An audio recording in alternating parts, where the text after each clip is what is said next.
Everybody, welcome to What the Flick. Fargo, Season 3, Episode 5. So now we're halfway through the season. The House of Special Purpose. Okay, I want to start with this. The Vargas goons are clearly the kind of people who know how to keep their bruises hidden. Yeah.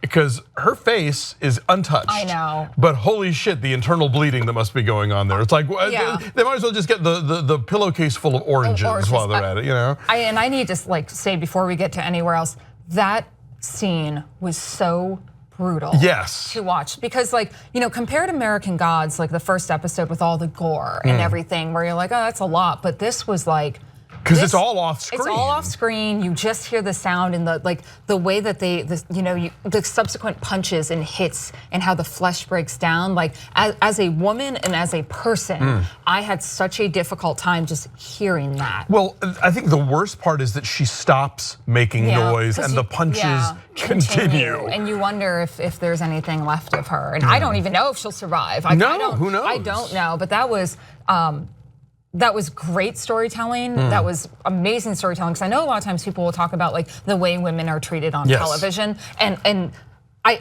that was a scene that needed to happen. And the way it happened, I commend everyone involved, from the actors, from the director, the writers. Like that was brutal in all the right and wrong ways, but nothing about it it made me uncomfortable, but in the way that I should be made uncomfortable. Sure. And I was moved to I wouldn't say I was moved to tears, but I was moved to shivers, and I had to go look at cat videos afterwards. No, I was definitely squirming on the sofa. That was a lot to take. Yeah. It's also interesting how we're seeing that the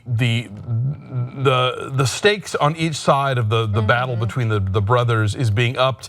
In some ways directly, making the sex tape and misdelivering it, just so classically stupid for these kind of people. But also how this horrible beating that's happening while she's at the meeting with Cy is not Cy's fault, and he certainly didn't intend it to happen. But that's still, it's going to reverberate. And I think that when not Emmit, but it was the other one.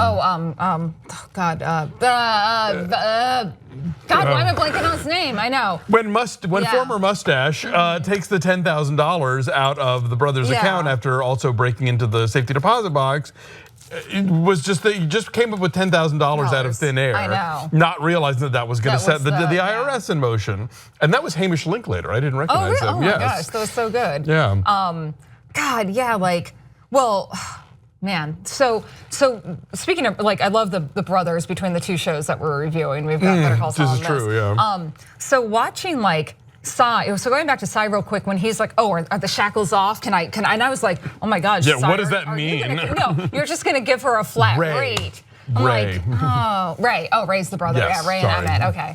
Because they also there's a nickname for him that Emmit and Cy refer to him, and I caught it a couple times and I just don't remember. But yeah, that was harsh. Also, Varga, what's with the racist, sexist rant there to Cy in the office? And then did he pee? Did he come in his cup? I don't know. I think that was urine. Urine, okay, because there's a lot going on there. Yeah. But I'm starting to see Varga, I actually think he's worse than Billy Bob's villain. Yeah, because Billy Bob, you had to come to him to sort of activate what he was going on. Varga just shows up and you are screwed. And obviously they think that the idea is to try and fob the company off on the widow Goldfarb and make it her problem. I love that scene. Which, with by the Mary way, McDonald, wonderful. because I love her from Battlestar Galactica. Oh, right, of course. Such a good, so that was but if Emmit has signed partnership papers, then no, it's too late for that. So, But yeah, no, Varga's a piece of work, and I can't stop looking at those teeth. I know, they do so, and I love he compliments. He's like, oh, compliment your wife, those were great, the good pork chops. And I'm like, but you threw them up, why? Oh, God, it was just, I'm still because we talked about the beating scene first, I'm still on that.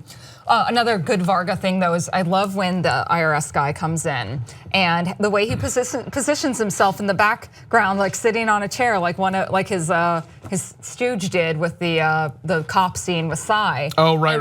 Like I spend so much time looking in the background of the show. And especially because of those with the glass walls at the Stussy parking office. It's hard not to like. They're doing a lot with the frame there. And then meanwhile, I love the interrogation of Ray and the chief breaking it up. By the way, TheWrap, where I work, they will periodically do these sort of like TV fact checks. Balloon story is true.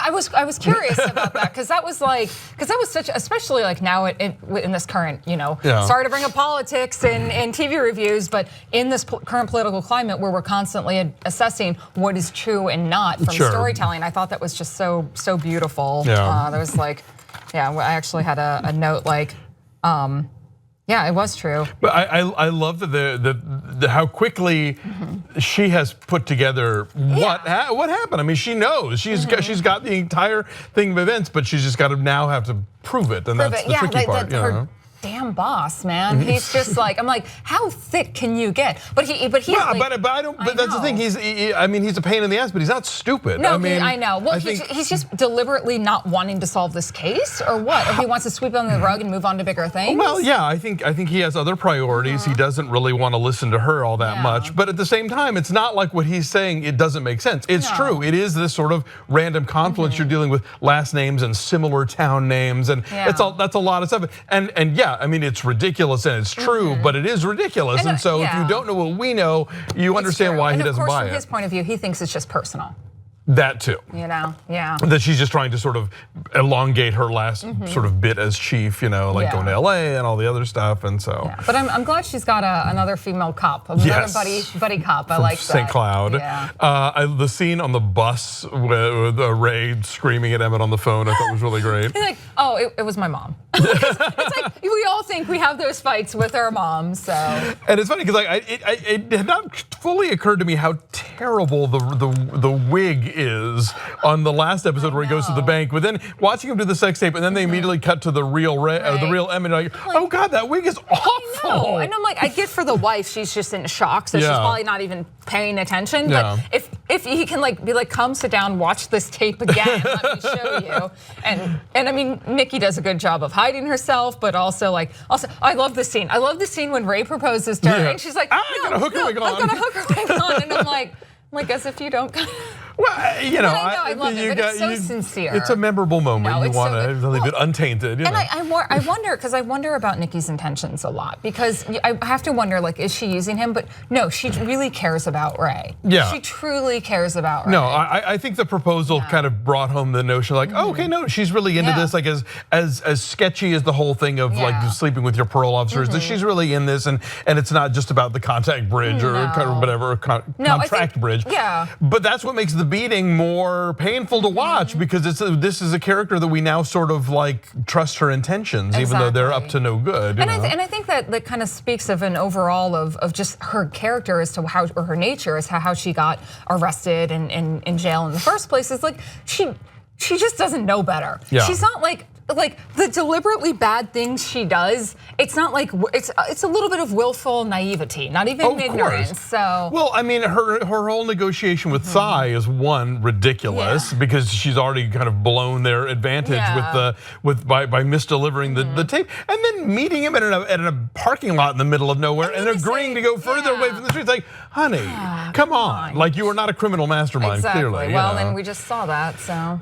So hope she's okay. I want that character to continue, but fuck, that was devastating. Yeah, because this is a show that's not afraid to kill people off, but we've never really seen people killed off in such a visceral way. Yeah. I mean, even in the movie, it's like, sure, getting thrown in a wood chipper is one thing, but that's at least quick. Exactly, sort of. But yeah, and usually in the TV show, the deaths are almost lighthearted. Yeah, I know what you mean. They have a kind of a twisted sense of humor. This was really, but again, earned and well done, but just hard to watch, but not in a gross exploitative way. You can tell that I worked formerly in the local news industry by how I viewed deaths. With an AC unit falling on him, that's kind of that's dark humor. That's a whimsical death. Yeah, yes, no, absolutely. That's something else entirely. All right. So have 5 down, 5 to go. We'll be back. Thanks, Fargo. Bye.